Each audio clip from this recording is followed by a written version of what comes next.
Hello friends, இன்றைக்கி நம்ம class room story டெல்லிங்கில் week 2 அதுக்கான செஷன் 1 அதை வந்து நம்ம இன்றைக்கி பார்க்க போகிறோம்.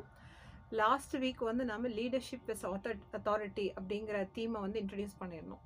இந்த வீக் நம்ம என்ன தீமை பற்றி பார்க்க போகிறோம் அப்படின்னு சொல்லி பார்த்தீங்கன்னா, very interesting, known to all, எல்லாருக்குமே தெரிஞ்சது தான், பேஷன்ஸ் விஸ் ஸ்பீட்.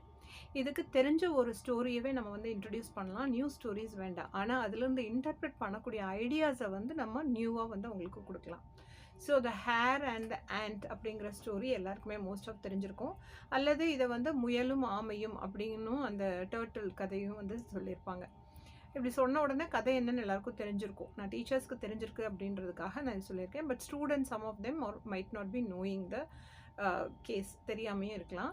நீங்கள் வந்து கேரக்டரோட நேமை வந்து சேஞ்ச் பண்ணிக்கலாம். The hare and the ant அப்படின்னு சொல்லி இன்ட்ரடியூஸ் பண்ணிக்கோங்க. நான் அங்கே டர்ட்டிலுக்கு பதிலாக நான் வந்து ஆண்ட்டை வந்து கொண்டு வந்திருக்கேன்.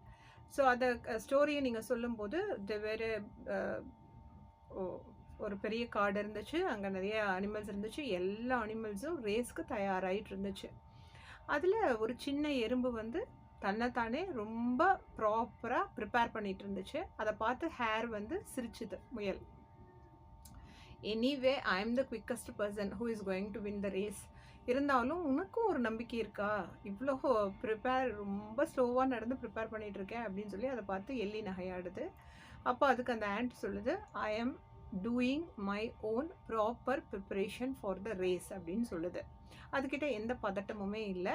அது தனையும் தானே ப்ரிப்பேர் பண்ணிக்கிறதுல ஃபோக்கஸ்டாக இருக்குது. இதுக்கு பதில் சொல்கிறதுலையோ இது சீக்கிரத்தை பற்றியோ அது கவலைப்படவே இல்லை.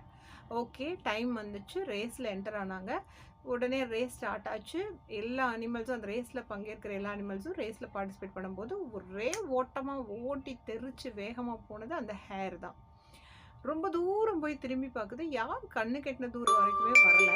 அப்படி இருக்கும்போது இது பார்த்துட்டு இன்னும் இவ்வளோ தூரம் ஆகி இன்னுமே யாருமே வராமல் இருக்காங்க அப்படின்னு சொல்லிட்டு அது என்ன பண்ணுது, ரொம்ப வெயிலாக இருக்கிறதுனால பக்கத்தில் இருக்க மரத்தோட ஓரத்தில் போயிட்டு நிழலில் ரெஸ்ட் எடுத்துக்கலாம், நாம் கொஞ்சம் நேரம் ஒரு 2 நிமிஷம் தூங்கிட்டு அதுக்கப்புறமா ஓடலாம், இன்னும் யாரும் வரவே இல்லை, நம்மளை பிடிக்கவே முடியாதுன்னு சொல்லிட்டு அங்கே போயிருச்சு.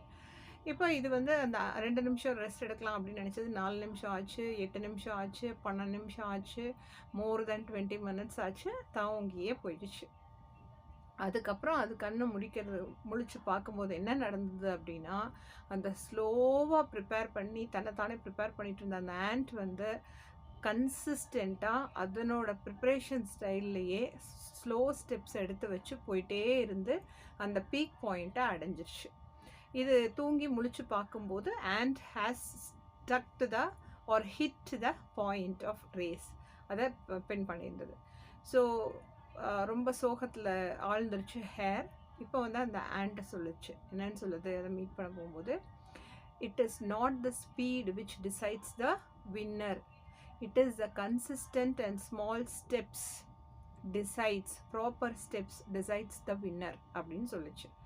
ஸோ இதுலேருந்து நம்மளுக்கு என்ன தெரியுது, ஸ்டூடெண்ட்ஸ்க்கு நம்ம இதை எப்படி எடுத்துகிட்டு போகலாம் அப்படின்னு சொன்னால், ஸ்பீடாக ஒரு விஷயத்தை நம்ம ஸ்டார்ட் பண்ணிடுறோம், அல்லது ஒரே நாளில் நான் எழுதி முடிச்சிடுறேன், ஒரே நாளில் எல்லா போர்ஷனையும் கம்ப்ளீட் பண்ணிடுவேன் அப்படின்னு சொல்லி ஸ்பீடாக முடிக்கிறது அப்படிங்கிறது என்றைக்குமே வின்னராக நம்மளை ஆக்காது. இன்ஸ்டெட் தினம் கன்சிஸ்டண்ட்டாக நம்ம ஒரு ஒர்க்கை ரிப்பீட்டடாக ப்ராக்டிஸ் பண்ணிகிட்டே இருக்கும் பொழுது தான் நம்மளால் ஒரு ட்ரூ வின்னராக மாற முடியும். So speed may helpful for starting a race, but definitely patience is the only key which meets the success அப்படிங்கிறத நம்ம சொல்லலாம். Especially not for slow learners. ஃபாஸ்ட்டாக படிச்சுட்டோம், ஃபாஸ்ட்டாக எழுதிடுறோம், ஒரு கர்சிவ் ரைட்டிங் புக்கு கொடுத்தா கூட ஒரே நாளில் எழுதி முடிச்சிடுறோம் அப்படின்னு சொல்கிற ஸ்டூடெண்ட்ஸ், 4 பக்கம் எழுதிட்டேன், 5 பக்கம் எழுதிட்டேன் அப்படின்ற ஸ்டூடெண்ட்ஸ்க்கு இந்த ஸ்டோரி வந்து ரொம்ப ஹெல்ப்ஃபுல்லாக இருக்கும். நம்ம ஸ்பீடாக முடிச்சிட்டோம் அப்படிங்கிறது கிடையாது. It is not about